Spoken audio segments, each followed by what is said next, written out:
Değerli izləyicilər, videonu bəyənib kanala abunə olun ki, hər kəs son xəbərlərdən anında məlumatlansın.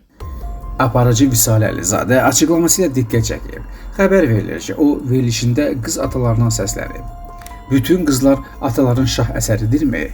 Kaş bütün atalar bunu ətraflı düşünə. Kaş bütün atalar dərk edə ki, arxada qız övladı adı altında böyüyən parçam var. Kaş hər kəsin qüruru biraz incinə.